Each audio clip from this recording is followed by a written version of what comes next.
मैं जानता हूं अनपढ़ आदमी को क्या पता होगी, पढ़ा लिखा हो तो पता हो।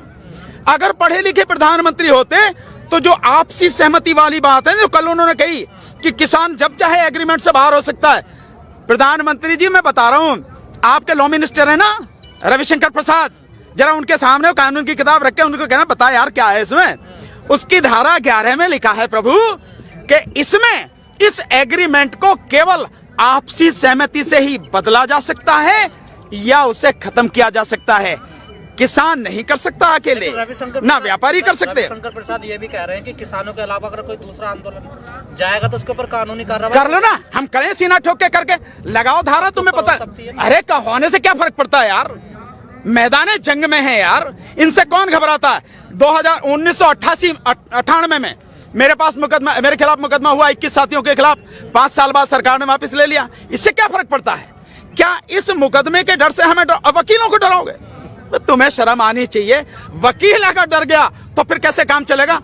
जितना तुम में दम हो, आपके माध्यम से चेतावनी दे रहा हूं, प्रधानमंत्री जी तुम में, तुम्हारे लॉ मिनिस्टर में, तुम्हारे गृह मंत्री में जितना दम हो उतनी कोशिश कर लो, जितने चाहो मुकदमे लगा दो, लेकिन तुम हमें इस आंदोलन का हिस्सा बनने से, इस आंदोलन में संघर्ष करने से, अपने साथियों के साथ खड़े होने से नहीं रोक सकते।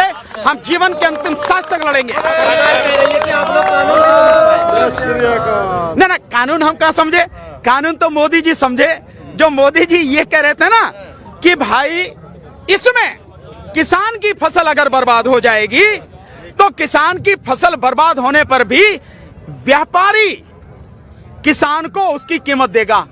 मोदी जी जरा मैं तो आपको याद दिलाए दे रहा हूं, ये गन्ना किसान देश भर के, इनका 15,683 करोड़ 15,683 करोड़ पिछले 2 साल से पड़ा है। इसमें 12,000 करोड़ पिछले सालों का है, बकाया अब का नए साल का। आप ये नहीं दिलवा सके अभी ने, आप अभी तक ये नहीं दिलवा पाए, तो आप जो बाकी और चीजें कर रहे हो, भड़काने और ये वाली बातें, उनका कोई मतलब नहीं। पहले तो आप 2022 में मिलेगा ना सर, किनको सब कुछ 2022 में सारी योजनाएं सरकार, हाँ मिलेगा। 2022 में जब मोदी जी की सत्ता जमीन से उखाड़ के फेंक देंगे तब जरूर किसानों को मिलेगा, पक्का मिलेगा। प्रधानमंत्री ने आज एक बात और कही, कल उन्होंने कहा कि दिल्ली में कुछ बैठे लोग मुझे लोकतंत्र पढ़ा रहे हैं। अरे आपको तो कुछ पढ़ाने की जरूरत नहीं है, आप तो पेट में ही पढ़ के पैदा हुए थे, क्योंकि 35 साल तो आपने जो भीख मांग के खाया है नहीं है, और पता नहीं कब आपने चाय बेची, कब आपने MA और BA कर ली, जो गृह मंत्री इनकी डिग्री दिखा रहे दिल्ली यूनिवर्सिटी की। तो ये जो सारी चीजें हैं, लोकतंत्र हमें पढ़ाने की या आपको पढ़ाने की जरूरत नहीं है, आप जानते नहीं हैं। और आप क्योंकि तानाशाह हैं और इस देश में आप राजतंत्र स्थापित करना चाहते हैं, इसलिए आप संविधान और लोकतंत्र की हत्या कर रहे हैं। अगर आप लोकतंत्र जानते आपके हिसाब से, जैसा आप कह रहे हैं, तो आप लोगों की बात सुनते, लोगों के बीच आते, उनके दुख दर्द को जानने की कोशिश करते। कोरोना में जब लॉकडाउन था तब आप पिछले दरवाजे से कानून लेके आए। आपने किसी किसान से, आपने किसी किसान संगठन से और राज्यों से कोई आपने सलाह मशवरा नहीं किया। आपने सर भी झुका रहे हैं, हम 4 बार जोड़ लेते हैं, कोई बात नहीं, हम भी हाथ जोड़ लेते हैं। प्रभु हम भी आपको हाथ जोड़ रहे हैं कि अपनी गलती को मानो और कानून वापस ले लो। बिल्कुल प्रधानमंत्री, नहीं पैर की छुएंगे, ऐसा थोड़ी है कोई पैर छुए, बिल्कुल नहीं छुएंगे सर। तानाशाह व्यक्ति जो देश को बर्बाद करने पर तुला हुआ है, आप उसके पैर छूने की बात छोड़िए, देश उनको सम्मान कर रहा है, यही बड़ी बात है। पैर छूने का मतलब ही नहीं है। तानाशाह बता रहे हैं, वो कह रहे हैं आने वाले दौर में ये डेमोक्रेसी मदर कहलाई जाएगी, माँ कहलाई, काय की माँ कहलाई जाएगी, पूरी दुनिया की लोकतंत्र की माँ। तो अब ये बताने की जरूरत है, ये लोकतंत्र की माँ है। भगवान बुद्ध के जमाने में जाओ, गणतंत्र पढ़ा है, मुझे मालूम है कि आपको इतिहास की जानकारी कुछ भी नहीं है। अगर आप चले जाओ तो देश में गणतंत्र पहले थे, 10 बड़े गणतंत्र थे भगवान बुद्ध के समय में, तो डेमोक्रेसी हमारे देश में उस समय से थी। ये तो आप जैसे लोग जो आए, जिन्होंने जाति के नाम पे, वर्ण के नाम पे, धर्म के नाम पर इस देश को बर्बाद किया, तब जाके ये सारी चीजें हुई हैं, वरना इस देश में लोकतंत्र बहुत पहले से था, तो मैं बताने की जरूरत नहीं है। सरकार को सर ये भूल तो नहीं है कि वोट हमें देंगे आंदोलन करने का? ना ना, वो तो मैंने आपको बता दिया, सरकार इसलिए भी नहीं सुन रही, उसे हमारी वोटों की जरूरत नहीं है, क्योंकि उनके पास वोट छापने वाली मशीन है, EVM, every vote for Modi, आपने देखा ना। तो क्योंकि EVM है, इसलिए आपकी और हमारी वोटों की जरूरत नहीं है। अगर हमारी वोटों की जरूरत होती, निश्चित रूप से प्रधानमंत्री हमारी बात सुनते, लेकिन अन्याय और अत्याचार की भी एक हद होती है। लेकिन सर आप वो हद, वो सीमा अब पार हो चुकी है। अब देश का व्यक्ति इसको जान चुका है, समझ चुका है। अब आपकी इन झूठी बातों में, बरगलाने वाली बातों में कोई नहीं आएगा।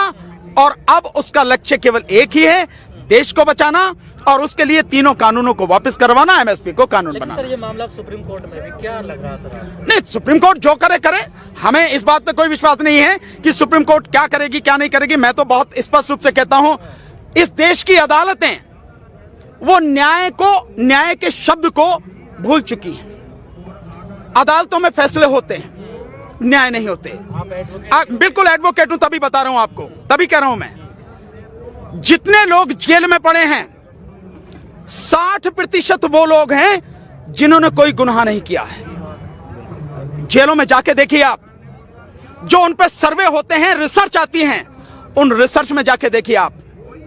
अगर अर्नब गोस्वामी की बेल की जो एप्लीकेशन आती है, उस एप्लीकेशन में खामियां होते हुए भी सुप्रीम कोर्ट तुरंत उसको जो अगले दिन सुनती है। लेकिन अगर भीमा कोरे गांव के जो लोग हैं, उनकी एप्लीकेशन आती है इस बात के लिए भी कि इन्हें कम से कम मेडिकल सुविधाएं तो उपलब्ध करा दो, सुप्रीम कोर्ट के पास सुनने को वो समय नहीं है। और कहती है नीचे जाके आप जवाब सुनो। क्या माना जाएगा इसको? 83 साल के फादर स्टैनली, जिनको पार्किंसन की बीमारी है, जिनके हाथ पैर कांपते हैं, 83 साल की उम्र में उस इंसान को आप गिरफ्तार करके ला रहे हैं कि भीमा कोरे गांव में आप उस षड्यंत्र में शामिल थे, जिसका भीमा कोरे गांव से कोई अभी सुनिए आप गजेंद्र, जिनका कोई लेना देना नहीं। जो वरवरा राव हैं, तमिल कवि, वो 82 साल की उनकी उम्र है, खाट में पड़े हैं, चल भी नहीं सकते हैं, आप उनको जेल में बंद करके रखे हुए हैं। जो एक बहुत बड़ी वकील रही हैं, सुधा भारद्वाज, विदेशों में पढ़ के आई, लेकिन छत्तीसगढ़ जैसे आदिवासी इलाके में जाके उन्होंने आदिवासियों के लिए काम किया। और आपको ध्यान होगा 2012 में एक वहां पर कांड हुआ था जिसमें तकरीबन 15 आदिवासियों को मार दिया था फोर्स ने। उसके विषय में उन्होंने कहा था कि आदिवासियों की कोई गलती नहीं, वो नक्सलवादी नहीं थे, वो आम नागरिक थे। जिसके विषय में मध्य प्रदेश हाईकोर्ट के एक जज गुप्ता जी, जिनको एक कमीशन जो था, उस कमीशन का उनको चेयरमैन बनाया गया, और अभी 1 साल पहले हुई होगी मुश्किल से, उन्होंने वो रिपोर्ट दाखिल करी और उसमें उन्होंने वही कहा है जो सुधा भारद्वाज जी ने कहा था। ये लोग कोई नक्सली नहीं थे, महिलाएं भी थी, बच्चे थे, बेगुनाह लोग थे, आम आदमी थे, जिनको फोर्स वालों ने मार दिया। उन्हीं सुधा भारद्वाज को केवल वो आवाज उठाती, इसलिए बंद कर रखा आपने। लेकिन आनंद तेल तुमड़े साहब, जो इतने बड़े विद्वान हैं, 35 किताबें जिन्होंने लिखी हैं, दुनिया की अलग अलग यूनिवर्सिटियों में जिन्होंने पढ़ाया है, आप उनको बंद करें। उनकी चीजें सुनने के लिए आपके पास समय नहीं है। उनकी बेल एप्लीकेशन, उनकी कोई एप्लीकेशन आप सुनने का टाइम नहीं है। लेकिन वो आदमी जो इस देश में दंगा करवाने के लिए जी तोड़ कोशिश कर रहा है, आर भारत का जो मालिक है अर्नब गोस्वामी, आपको उसकी बेल एप्लीकेशन सुनने के लिए टाइम है आप, और उसे आप तुरंत बेल दे रहे हैं। और आप कह रहे हैं कि किसी को अगर अच्छा नहीं लगता इसको चैनल मत देखो, तो भाई हम जो कर रहे हैं मत देखो। आप जो हमारे बात कह रहे हैं, अगर आपको बुरी लग रही है मत सुनो, आप मत देखो। आप ये समझना पड़ेगा अदालतों को कोई आप वो कर क्या रहे हैं। मैं वकील हूं इसलिए बता रहा हूं, और मैं बहुत सी चीजें आपको बता सकता हूं, और उसके सबूत भी आपको आप ही के माध्यम से आपको रिकॉर्ड भी करवा सकता हूं।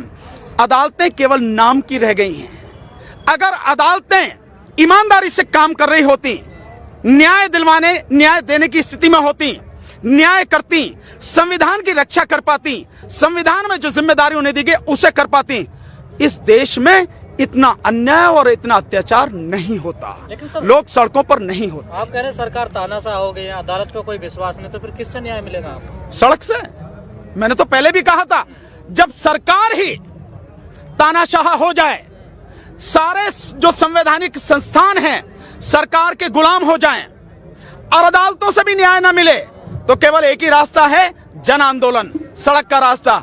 और जन आंदोलन शुरू हो चुका है, जनता सड़क पर है, किसान इस आंदोलन को लीड कर रहे हैं। लड़ाई सबकी है, पर लीड वो कर रहे हैं, सबके लिए लड़ रहे हैं। इसी से ये गंदगी साफ होगी, और अब के जब साफ होगी तो पूरी ही गंदगी साफ होगी। सरकार कह रही 20 राज्य के किसान हमारे साथ हैं, लिखित में लेटर। मैंने कितने राज्य गिनाए अभी थोड़ी देर पहले आपको? गिने ना आपने? कौन गिना रहे हैं? तो सरकार ये बतावे कि वहां के कौन कौन से किसान हैं, हम तो दिखा देंगे जो किसान बैठे हैं। कौन वीडियो कॉन्फ्रेंसिंग है? वीडियो कॉन्फ्रेंसिंग में आपको क्या पता कि कहां बैठी है? पता है आपको? आप बताओ, आप पत्रकार हो, उनके बताने की बात नहीं, मैं आपसे कह रहा हूं सरकार तो कुछ भी बताती है। सरकार तो ये भी कहती थी कि आमदनी दुगनी हो गई। छत्तीसगढ़ की एक महिला को लेके आए थे और पुण्य प्रसून वाजपेयी ने तुरंत ही उन्हें नंगा कर दिया था। वहां जाके पूछ लिया था, वो कह रही कोई आए दुगनी नहीं हुई। आ रहा नहीं आ रहा? सर बाबा रामदेव कह रहे हैं कि प्रधानमंत्री तो सुधारना चाह रहे हैं लेकिन टाइम लगेगा, धीरे धीरे। रामदेव से कहो पहले तू तो सुधर जा। तीसरे कारपोरेट रामदेव से बोलो, अबे तुझे जो है वो वहां से विदेशों से काला धन था, भूल गया? अब 7 साल से तुझे याद नहीं आ रहा काला धन? जब तो बड़ा जो है मैं तो घूमता फिरता है, जो कि 15 लाख आ जाएंगे खाते में, प्रधानमंत्री सब कह रहे हैं। हाँ अजय, अब तो एडवर्टाइजमेंट करता, विज्ञापन करता है। खेत का है वो जो आटा बेच रहा है। जी जी जी जी, रामदेव के देखिए, मैं नहीं, आप देखिए, मैं नहीं, आप सारी रिपोर्ट देखिए। लाला रामदेव के जितने भी प्रोडक्ट हैं 60% प्रोडक्ट आउट ऑफ डेट हैं, या जो पैमाना है उस पैमाने पर खरे नहीं उतरते हैं। ये रिसर्च बार बार आई है, एक बार नहीं कई बार। इस देश में धर्म के नाम पे अंधे लोगों की बहुत बड़ी संख्या है, और वो जो दुकानदारी कर रहा है वो धर्म के नाम पे कर रहा है। ये सबसे बड़ी दिक्कत है। इसलिए लोगों को सोचना है कि हमें धर्म के नाम पर गुमराह नहीं होना, हमें जो मुद्दे हैं उनकी बात करनी है। रामदेव से ये पूछो, स्वदेशी की बात कर रहा है, जिस गाड़ी में घूमे कौन सी है वो? और तू दुनिया को दवाई बांटता फिरा। जब तुझे हार्ट अटैक हुआ या तेरे उसको हार्ट अटैक हुआ तो यही आया ना एम्स में, उसी से ठीक कर लेता है नहीं है? और जिस प्रधानमंत्री की बात कर रहा, प्रधानमंत्री जिस गाड़ी में चलते हैं, 9 गाड़ियों का जो काफिला है, 9-10 का, एक गाड़ी की कीमत 3.5 करोड़ है, और विदेशी गाड़ी है BMW, विदेशी गाड़ी है। स्वदेशी की बात करते हो तो पहले उसमें चलो ना। स्वदेशी की बात करते हो और सिर्फ अपने घूम लेके प्रधानमंत्री 10,000 करोड़ का जहाज खरीद के ले आए, और इस 10,000 करोड़ में 10 रफेल आते, 10 रफेल, जो पूरे पाकिस्तान के लिए काफी थे। लेकिन एक प्रधानमंत्री अपने लिए 10,000 करोड़ का विमान लाता है, और वो स्वदेशी की बात कर रहे हैं। तो ये जो सारी चीजें हैं दुनिया समझती है, सब समझती है। हाथी के दांत दिखाने के कुछ और खाने के कुछ और।